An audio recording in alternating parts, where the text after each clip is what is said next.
오늘도 주님의 말씀이 여러분들에게 삶의 능력이 되셔서 정말 말씀대로 살아 하나님 약속하신 축복을 누리시는 여러분의 인생이 되시기를 주님의 이름으로 축복을 드립니다. 이 영혼에 대한 이 뜨거운 열망을 가져야 하나님이 준비된 영혼을 만나게 해주신다. 간절히 사모하고 원해야 됩니다. 한 사람 구원받기를 우리가 사모해야 됩니다. 왜냐하면 전도는 사실 내가 하는 것 같지만 하나님이 하시는 거예요. 왜냐하면 구원은 하나님이 하시는 거잖아요. 우리는 통로일 뿐이고 쓰임받는 도구일 뿐이기 때문에 그렇습니다. 그래서 우리가 원하고 사모하는 그런 마음을 가지고 나아가면 하나님께서 꼭 구원받을 사람들을 여러분들에게 붙여주시고 또 여러분을 통하여 구원의 열매를 이루어 주실 줄로 믿습니다. 이제 제가 지난주에 이제 코로나에 걸려가지고 제가 주범은 아니에요. 그래서 아무 증상이 없어 나는 또. 근데 뭐 코로나라고 그러니까 어떻게 조심해야지. 그래서 5일간 격리했다가 이제 자유를 얻었는데 참 옛날에는 더 어려웠죠. 초창기는 뭐 더 힘들고 어려웠잖아요. 근데 요새는 뭐 걸려도 뭐 공고 사항이니까 뭐 거의 다 돌아다니는 것 같아 내가 보니까. 응? 코로나 그 검사도 안 받고, 응? 또 그렇게 하고 뭐 그러니까 이건 이제 어떻게 막을 길이 없어. 스스로 조심하고 그 하는 길밖에 없는 것 같아. 아무쪼록 여러분 하나님이 주신 귀한 생명 건강하게 하루하루 지내시기를 다시 한번 주의 이름으로 축복을 드립니다. 우리 눈에 보이는 육체가 없으면 정신도 없고 영혼도 없어. 육체가 끝나면 정신과 영혼도 끝나는 거야. 그렇잖아요, 그죠? 그러니까 기본적으로 육체의 건강이 있어야 되는 거예요. 이것이 무너지면은 다른 것들도 다 힘들어지고 어려워지는 거예요. 그러니까 이제 나이 들고 노쇠해지면 마음도 약해지시고 정신력도 희미해지고 뭐 이렇게 되는 거야. 뭐 어차피 인생의 그 순리가 그래. 그러나 하여튼 우리가 건강할 때 건강을 잘 지키고 건강해서 하루하루를 우리가 믿음으로 승리하는 것이 가장 큰 복이다. 그렇게 생각합니다. 그리고 우리에게 주어진 인생이라는 거는 이건 한 번밖에 없는 거잖아요. 돌이킬 수가 없어. 지나가면은 이건 돌이킬 수가 없는 거야. 그냥 한 번이 있는 거야, 우리 인생에. 응?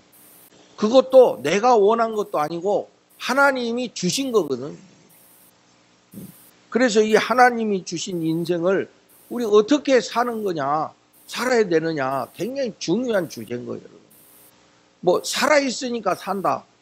물론 그것도 틀린 말은 아니야. 근데 다른 동물들도 살아있으니까 사는 거예요. 그게 생존이야, 생존. 그러나 인간은 그 이상의 가치를 가지고 있다. 그 뭡니까? 우리는 생각할 수 있는 그런 정신이 있고 더 나아가서는 하나님을 믿을 수 있는 영혼이 있잖아요. 이게 이제 다른 동물들과 다른 거거든. 그러니까 우리는 살아있으니까 그냥 사는 존재를 넘어서 왜 사느냐? 무엇을 위해서 사느냐? 이게 인간의 가치가 있는 것이거든요. 그래서 우리가 다 사람 사는 거는 겉으로 볼 때 아침에 일어나고 출근하고 일하고 뭐 밥 먹고 뭐 서로 사랑하고 자식 낳고 뭐 다 겉으로 볼 때는 똑같아. 응? 다 똑같아. 그러나 우리가 인생의 가치는 다를 수 있다 이거예요. 어떤 사람은 잘 사는 것 같은데 나중에 보면은 그렇지 않은 경우도 있고 어떤 사람은 힘들게 사는 것 같은데 또 나중에 지내보면 전화위복이 되는 경우도 있고 뭐가 정답이라고도 말할 수가 없어 사실은. 응? 그러니까 우리가 지금 뭐 잘 된다고 해가지고 교만해서도 안 되거든. 내일 또 어떻게 될지 모르는 일이거든. 그렇지 않습니까? 또 오늘 힘들다고 해가지고 나만 불행하다 이렇게 생각할 필요도 없어. 응? 그것이 또 어떤 나에게 힘이 돼가지고 또 나를 어떻게 성장시킬지 알 수 없는 일이지 않습니까? 그러니까 우리가 인생이라는 거는 딱 부러지게 뭐 이거다 말하기는 어려운 거예요. 그러나 제가 늘 말씀드리지만 우리가 지금 이 자리에 앉아 있는 사람들로서 우리는 누구냐 이거 아는 게 굉장히 중요한 거예요. 우리는 그냥 한 인간이고 그냥 뭐 보통 사람들 중에 하나다 이걸로 멈추지 않아요. 우리는 하나님의 구원받은 백성이다. 이거 잃어버리면 안 되거든요. 우리는 하나님의 사람들이고 하나님의 백성들이고 그렇기 때문에 하나님의 말씀대로 살아가는 사람들이다. 이것이 분명하게 세워져 있어야 돼요. 우리가 이렇게 예배하고 신앙생활하면서도 내가 하나님의 사람이다. 하나님 백성이다. 하나님 말씀대로 살아야 되는 사람이라고 잊어버리면 그거는 아무 의미가 없어져 버리는 거예요. 그래서 늘 우리는 하나님의 뜻이 무엇인지를 추구해야 되고 로마서 12장에도 이 세대를 본받지 말고 하나님의 뜻이 무엇인지를 분별하라 말씀하신 것처럼 어떻게 사는 것이 하나님 뜻대로 사는 것이냐, 어떻게 사는 것이 하나님이 원하시는 대로 사는 것이냐 늘 우리가 물어야 된다. 그렇기 때문에 하나님이 우리에게 주신 말씀은 생명과도 같은 말씀. 그래서 성경은 하나님의 말씀을 그냥 무슨 글자다 무슨 그런 차원에서 말하는 게 아니고 하나님의 말씀은 생명의 양식이다. 그게 생명의 양식을 먹어야 영적으로 튼튼해지거든요. 제가 이제 이래 보니까 말이요. 저도 이제 사람들이 굉장히 뭐 겉으로만 보면 뭐 강하다고 그러는데 사실 저는 강하지 않아요. 그렇게 겉만 그렇게 보이는 거지 나도 마음이 약해질 때가 있어. 그래서 불안이 생길 때도 있고 두려움이 올 때도 있어. 그거 없으면 인간이라고 말할 수 없죠. 그런데 우리가 그런 불안과 두려움이 왔을 때 우리가 이겨낼 수 있는 길이 뭐냐면 우리 속에 힘이 있어야 되거든.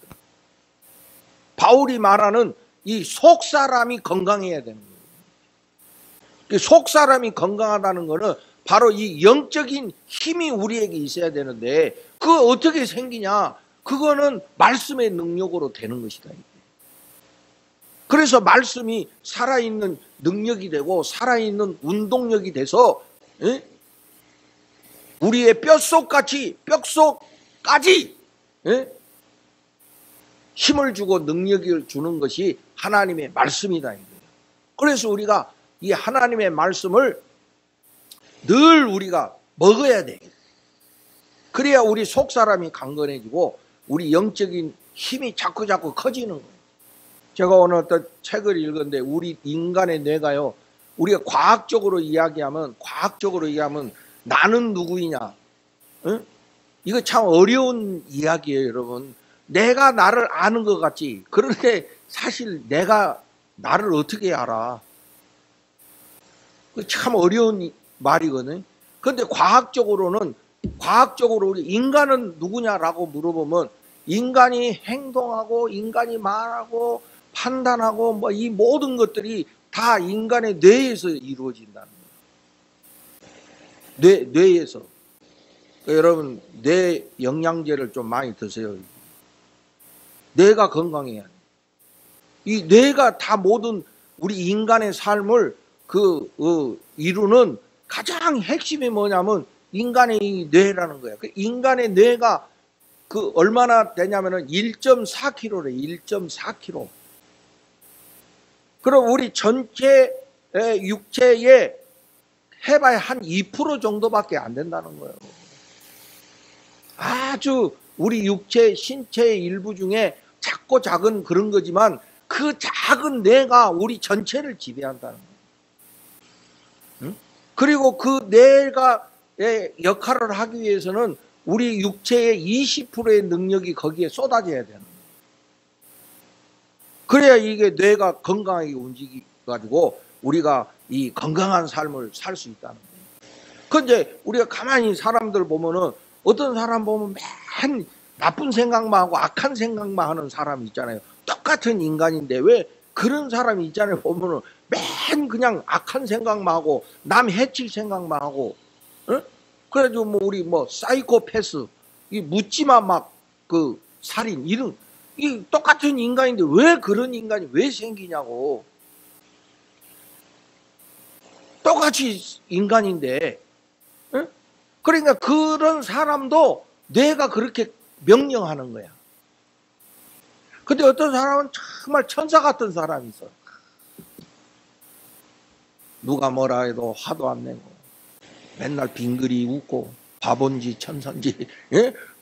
그렇게 또 선한 사람이 있어. 모든 일을 좋게 생각하고 모든 일을 다 선하게 생각. 어떻게 똑같은 인간인데 그렇게 다를 수 있느냐? 응? 그게 여러분 다 모든 작용들이 뇌에서 형성이 된다.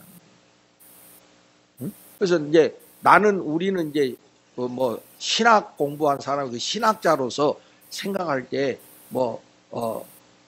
이 뇌에 무슨 정보가 많이 들어가느냐가 중요할 것 같아요. 어릴 때부터 이 좋은 정보가 이 뇌 속으로 들어가야 되거든. 그래서 보면은 이 어릴 때 부모의 사랑을 많이 받고 부부의 그런 그 행복한 모습을 보고 자란 아이들은 건강해. 정신적으로 건강해. 근데 막 부부가 맨날 싸우고 막 드라마틱하게 막 그냥 어떨 때는 막 끝장날 것 같다가 또 뭐 부부 싸움은 뭐 물록할배기야 해놓고 또 막 서로 또 뭐 굉장히 사랑하고 막 이게 그 자녀들이 보면 헷갈리는 거예요. 저 진짜 사랑인지 저 뭔지 말이지 헷갈리고 이런 불안한 상황에서 큰 애들은 정신적으로 불안한 거예요. 그 내가 생각해 볼 때는 이 어릴 때부터 이 아이들의 뇌에 뭐가 입력이 되느냐가 중요한 것이 아닌가. 그런 생각을 해봐요. 제가 뭐 과학자는 아니니까. 근데 성경은 우리에게 계속 말씀하시기를 이 말씀이 생명의 양식이고 우리가 말씀을 자꾸 우리가 먹어야만이 우리가 하나님 뜻대로 살 수 있다는 그런 말씀을 우리가 미루어서 볼 때 우리 이 뇌 속에다가 생명의 양식인 하나님의 말씀을 계속 입력시켜야 된다. 그래서 그 말씀이 우리 뇌에서 막 작용을 해가지고 말이지 그런 말씀의 능력이 이 뇌가 우리한테 손과 발이 움직이도록 이렇게 명령을 해야 돼. 그래야 우리가 말씀으로 사는 사람이 될 수 있다. 그냥 가만히 뭐 있다고 해가지고 우리가 어떻게 말씀대로 살 것이며 어떻게 우리가 하나님 뜻대로 살겠냐고. 우리가 할 수 있는 일은 이 하나님이 우리에게 주신 하나님의 말씀을 우리가 자꾸 우리의 뇌 속으로 입력시키는 일은 우리가 해야 되잖아요.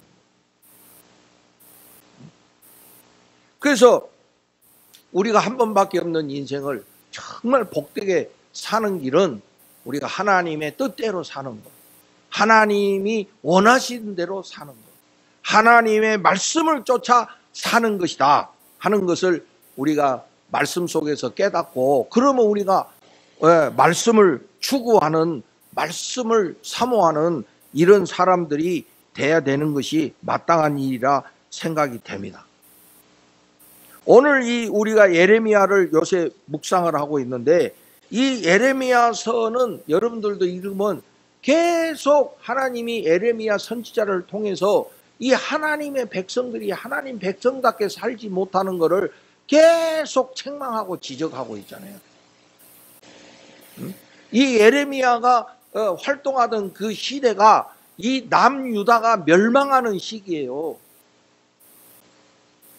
점점 멸망해 가고, 그래서 이제 나중에는 결국에 바벨론이라고 하는 제국에 의해서 완전히 멸망이 되고, 많은 사람들이 1차, 2차, 3차에 걸쳐서 바벨론으로 포로로 끌려가는 이런 상황에서 예레미야가 하나님 말씀을 선포했다고요. 만약에 여러분 우리가 예레미야라고 한다면 지금 우리 나라가 망하고 있는데, 그래서 남의 나라에 속국이 되어가는 그런 현실을 바라볼 때 여러분 얼마나 절망스럽고 얼마나 그 슬픔의 그런 시대예요. 이 일제시대 때 우리 젊은이들이 똑똑하고 정말 능력 있고 이런 젊은이들이 자기의 인생을 펼쳐보고 싶은데 결국에 우리가 일본의 식민지라고 하는 이 한계를 넘어서지 못하는 것을 뼈저리게 느낄 때 얼마나 실망하고 절망스럽습니까? 그래서 우리 조선의 많은 젊은이들이 더 큰 미래를 위해서 유학도 가고 뭐 자기 능력을 발휘하고 싶어서 더 이렇게 도전을 해보지만 우리가 일본의 식민지라고 하는 이 한계를 넘어서지 못하는 이 절망감, 결국에 우리는 조선인이구나.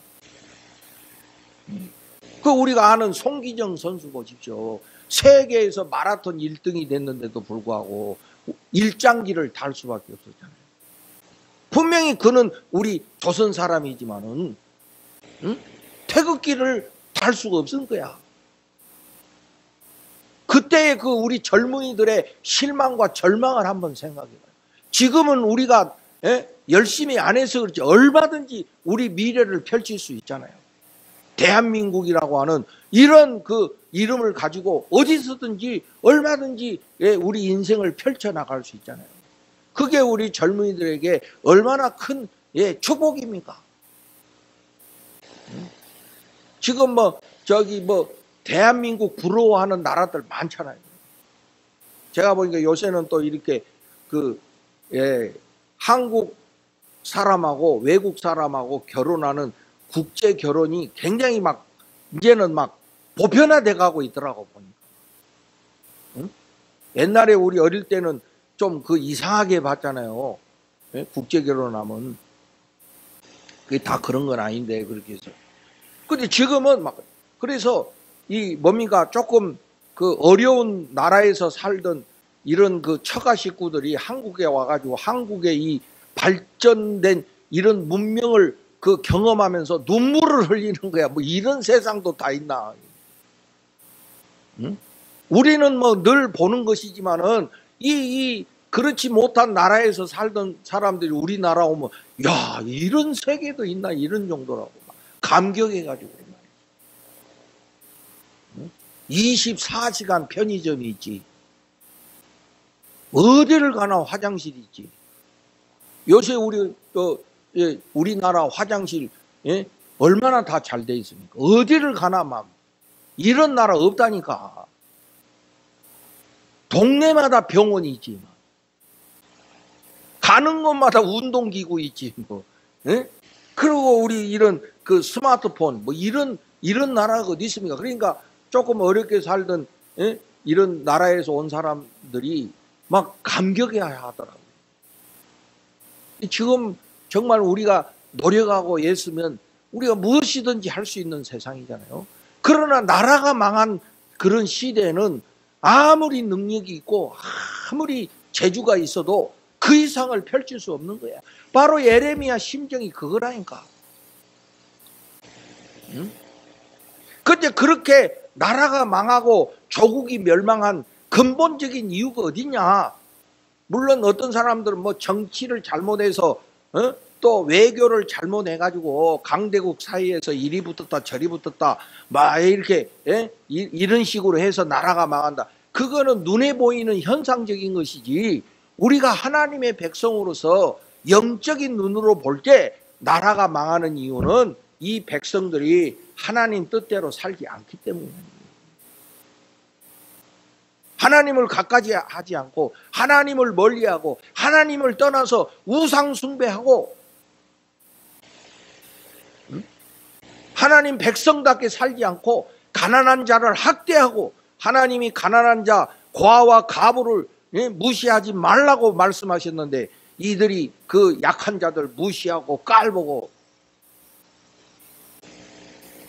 바로 이게 하나님 백성들이 하나님을 멀리하고 하나님 뜻대로 살지 않기 때문에 결국에 이렇게 나라가 망해가고 있다. 그런 것이 예레미야 말씀의 핵심인 거예요. 오늘 우리가 7장에도 그 말씀들을 우리가 볼 수 있어요. 여러분 7장 2절을 한번 보시기 바랍니다.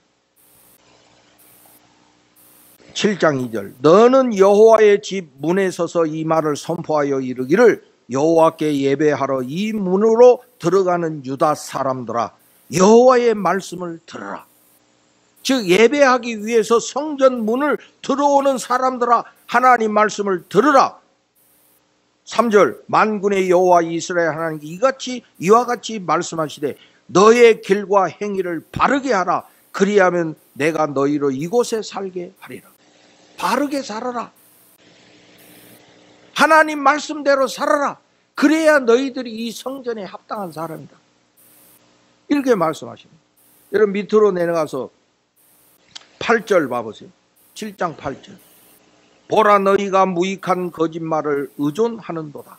너희가 도둑질하며 살인하며 간음하며 거짓 맹세하며 바알에게 분향하며 너희가 알지 못하는 다른 신들을 따르면서 내 이름으로 일컬음을 받는 이 집에 들어와서 내 앞에 서서 말하기를 우리가 구원을 얻었나이다 하느냐.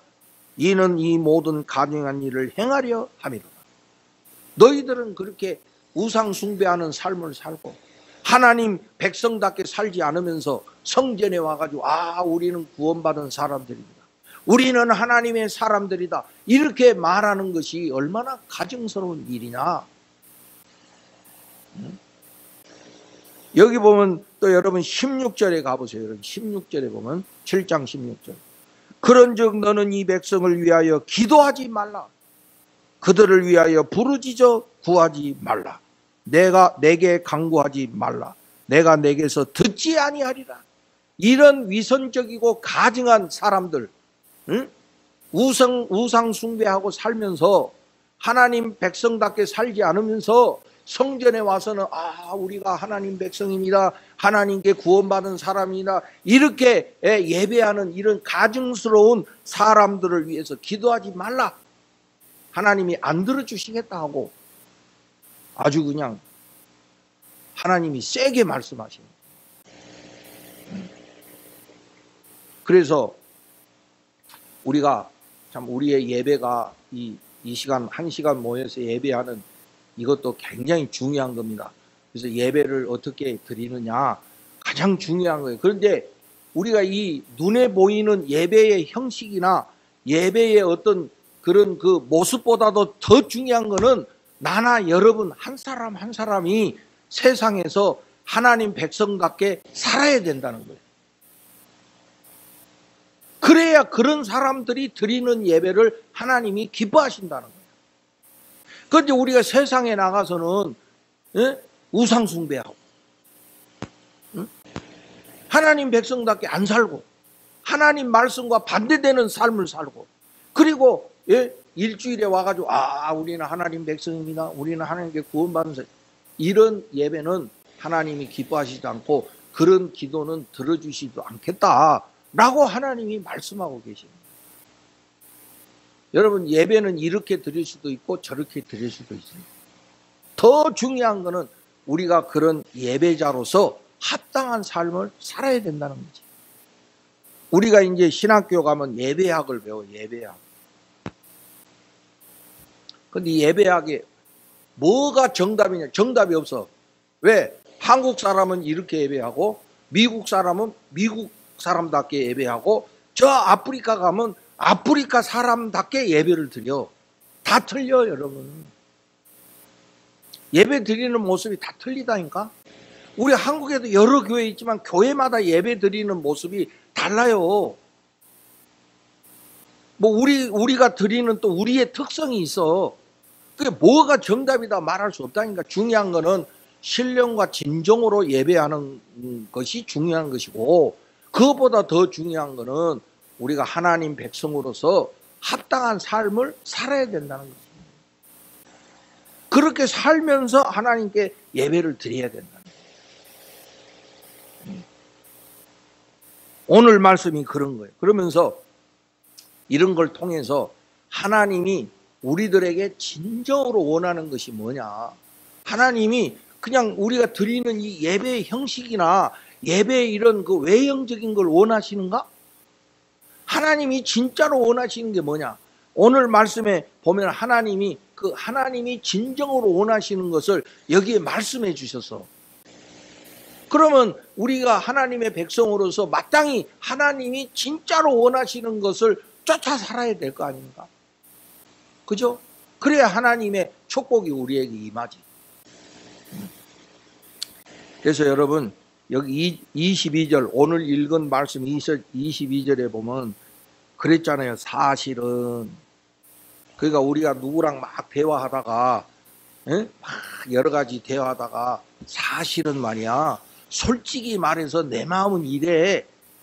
이런 거야. 지금 하나님이 막 말씀하시다가, 사실은 내 마음이 이런 거야. 내 본심이 이런 거야. 하고 말씀해 주시는 거거든, 이게. 사실은, 솔직히 말하면 내 마음이 이런 거야. 이게 이 성경 속에 이런 하나님의 진심이 여기 있어요. 그래서 성경을 우리가 읽으면서 하나님이 진짜로 원하시는 게 뭔지를 아는 게 중요하잖아요. 근데 오늘 여기 그 말씀이더라고요. 여러분 22절, 21절에 보면 하나님이 이렇게 말씀하셨어. 너의 희생제물과 번제물의 고기를 아울러 먹으라. 그러니까 이 백성들은 막 그 제물, 그게 손지, 양인지, 하여튼 막 이런 동물들을 제물로 막 바치면서 비싼 거, 아주 막 좋은 품질로 하나님 앞에 와서 막 갖다 바치는데, 하나님 지금 뭐라 하냐? 그거 니들이나 먹어. 이런 뜻이야, 지금 이게. 그거 니들이나 맛있게 먹어. 내가 원하는 거 그거 아니야. 하나님이 뭐 고기를 몹자 쑤여가지고는 야, 고기 좀 갖고 와. 나 고기 먹고 싶어. 그게 너희들이나 먹어. 이 말씀이거든. 그러면서 사실은, 그러면서 하나님의 본심을 여기에 말씀하시는 거예요. 자, 22절 봅시다. 사실은 내가 너희 조상들을 애굽 땅에서 인도하여 낸 날에 번제나 희생에 대하여 말하지 아니하며 명령하지 아니하고, 하나님이 이 이스라엘 백성들 애굽에서 건져내고 하나님의 백성으로서 이 만들어 가실 때 내가 너희들한테 번제나 희생 제물에 대해서 말한 적이 없다. 응?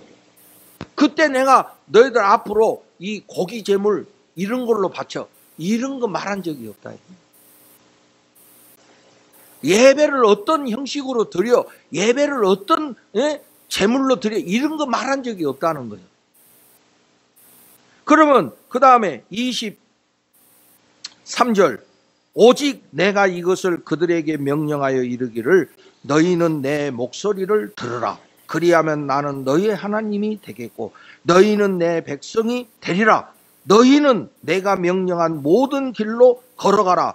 그리하면 복을 받으리라. 하나님이 이거 말씀하셨다 이거야. 내가 너희들한테 무슨 재물에 대해서 말한 적이 없다. 내가 진정으로 원하는 건 뭐냐면 너희들이 나의 백성으로서 내 말에 순종하고 내 말대로 사는 것을 원했다. 그러면 너희들이 이 땅에서 복을 받을 거라고 말했다. 그런데 하나님 백성들은 그 하나님의 진심은 새까맣게 잊어버리고 하나님이 무슨 재물만 좋아하시는 줄 알고 비싼 재물 갖다 바치고, 아주 그냥 막 그 남들 비교할 수 없는 만큼 막 그런 많은 재물을 바치면서 세상에 나가서 우상 숭배하고 하나님 말씀대로 안 살고, 그리고 뭐 재물만 비싼 거 갖다 바치면은 하나님 기뻐하시는 줄로 착각하고 있다는 거지. 하나님이 진심으로 원하시는 것은 그런 것이 아니고 진짜 하나님 백성들이 하나님 말씀에 순종하고 사는 것을 원하신다는 거예요. 여러분, 오늘 우리 모두가 다 이 말씀에 깨달음이 있으시기를 주의 이름으로 축복합니다. 하나님이 우리의 외형적인 거 원하시는 게 아니에요. 우리의 최선을 원하시는 거지. 내가 최선으로 하는 것이 중요한 거지. 하나님이 우리의 무슨 눈에 보이는 그런 재물에 관심이 있으시는 게 아니고, 중요한 거는 우리들이 이 세상 속에서 하나님 백성으로서 하나님 백성답게 살아가는 거, 이거 원하신다 이거야. 그렇게 살아야, 여기 여러분 우리 한번 다 같이 따라합시다. 그리하면 복을 받으리라. 아멘. 그리하면, 하나님 말씀대로 살면 복을 받으리라. 하나님은 오늘 우리들이, 여러분들이 이 세상 속에서 복 받는 삶을 살기를 원하시는 거예요. 어떻게 해야 복된 인생이 되냐? 하나님의 말씀대로 살면은 너희들은 이 땅에서 복을 받는다. 이걸 하나님이 우리에게 원하신다는 거예요. 근데 우리는 그건 싹 잊어버리고, 어떤 형식으로 해야 되나, 어떤 모습으로 드려야 되나, 이 비본질적인 데에 사로잡혀가지고 그렇게 살지도 않으면서, 그러니까 이게 뭐야, 이게 헛다리 짚는 거잖아요. 진짜로 하나님이 원하시는 게 뭔지를 우리가 알아가지고 그 마음에 합당하게 사는 게, 이게 복받는 길이다 이게. 비본질적인 거는 해도 되고 안 해도 되고 그래요. 그렇게 해도 되고 안 해도 되는 거야. 그러나 본질은 뭐예요? 당연히 해야 되는 거지. 하나님 백성으로서 당연히 해야 될 건 뭐냐? 말씀에 순종하는 거야. 예배도 어떨 땐 이런 모습으로 드릴 수 있고 저런 모습으로도 드릴 수 있어요. 꼭 그런 모습으로만 해야 된다는 답은 없어. 우리나라 교단에도 보면 어떤 교단은 이 피아노를 치면 안 된다. 인간적으로 이런 막 악기를 동원해가지고 예배 드리면 안 된다는 거예요. 응? 그런 사람들도 있어요. 근데 여러분, 우리가 지금 생각해 볼 때, 우리가 악기 하면서 찬양한다고 해가지고 우리가 불신앙인 거예요? 그런 거 아니잖아요. 응? 어떤 환경 속에서 또 있으면 그 악기를 사용할 수도 있고, 또 어떤 경우에는 악기가 없어서 아무것도 할 수 없는 상황이면 그냥 우리 목소리만 가지고도 하나님 찬양할 수 있는 거 아니에요? 그렇죠? 만약에 그러면 악기 없이 예배 드리면 그건 예배가 아니고, 악기 없이 드리면 그것이 예배고, 또 반대로 악기를 사용해서 예배하면 그건 잘못된 거고, 악기 없이 해야 그게 순수한 거고, 이렇게 말할 수 있습니까? 응? 중요한 건 우리의 마음이고 우리의 믿음이 중요한 것이지. 응? 하나님이 진심으로 원하는 것이 무엇인지를 우리가 이게 타겟을 정확하게 맞추고 살아야 되는데, 그 분명한 본질은 잃어버리고 엉뚱한 거에 사로잡혀서 그것이냐 아니냐 논쟁하는 이런 모습이 얼마나 허황된 것이냐 하는 것을 우리는 깨달아야 됩니다. 그래서 오늘 우리가 하나님이 내게 주신 한 번밖에 없는 인생을 복된 인생으로 살기 원하는 마음이 다 우리에게 있습니다. 어떻게 살아야 되냐? 오늘 말씀대로 너희는 내 목소리를 들으라. 그리하면 나는 너의 하나님이 되겠고 너희는 내 백성이 되리라. 너희는 내가 명령한 모든 길로 걸어가라. 그리하면 복을 받으리라. 이 말씀대로 사는 거예요. 앞으로 우리 남겨진 인생 정말 하나님 말씀대로 살기를 원하고 하나님 백성답게 살기를 원하는 마음이 저뿐만 아니라 우리 모두에게 있어지기를 간절히 소망하고, 그래서 우리가 말씀대로 살아서 정말 하나님의 약속하신 복을 누리는 그런 삶이 되시기를 주님의 이름으로 축복을 드립니다.